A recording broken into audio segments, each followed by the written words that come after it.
Hello class SS classes में आपका स्वागत है।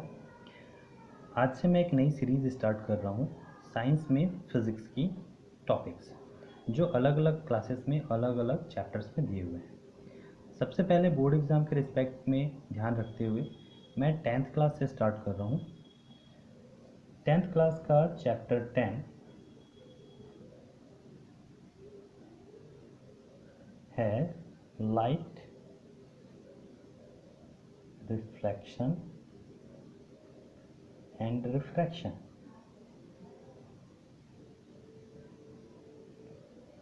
बिकॉज यहाँ बहुत सारे चैप्टर्स हैं जिसमें हम फिज़िक्स के अलग अलग पार्ट पढ़ेंगे। मैं टॉपिक वाइज कवर कराते जाऊँगा। आज हम रिफ्लेक्शन के बारे में जानेंगे कि रिफ्लेक्शन क्या होता है।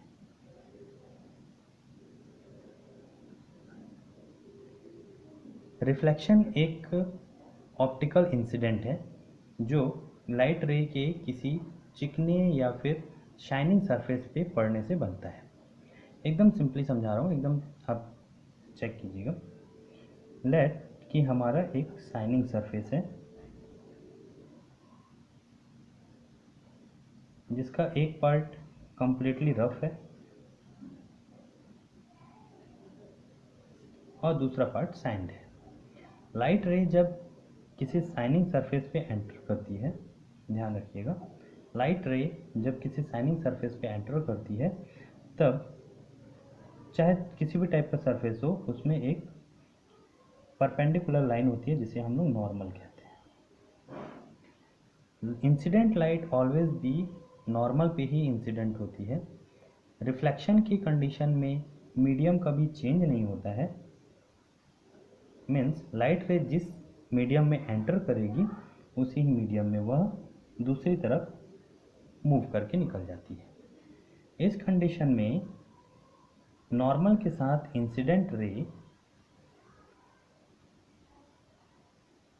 जो एंगल बनाती है उसे इंसिडेंट एंगल कहते हैं, और जिस पॉइंट पर वह टकराती है वहाँ से वह दूसरी तरफ निकलती है जिसे हम लोग रिफ्लेक्टेड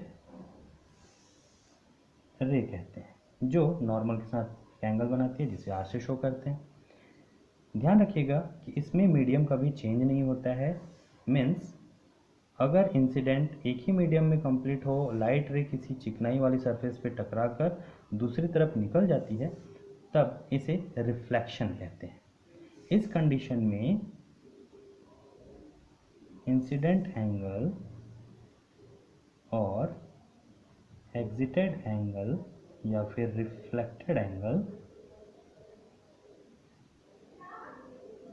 ऑलवेज भी बराबर होते हैं, हमेशा एक बराबर होंगे, याद रखिएगा।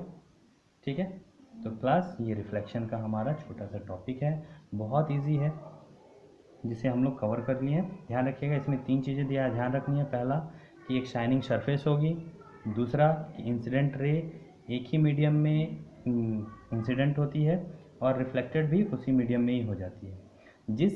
थर्ड है जिस एंगल में वह इंसिडेंट होती है सेम उतने ही वैल्यू का एंगल बनाते वह रिफ्लेक्टेड हो जाती है। ठीक है, इसमें एक चीज़ जब ध्यान देने वाली बात है कि लाइट रे always be move in a straight path and the definition of reflection is when a light ray incident on a shining surface, then it move in same medium and make same angle, therefore such incident are called reflection। ठीक है class, तो अगले topic में मैं आपको refraction समझाऊंगा कि refraction क्या है। तब तक के लिए इसे अच्छे से समझिए। Thank you.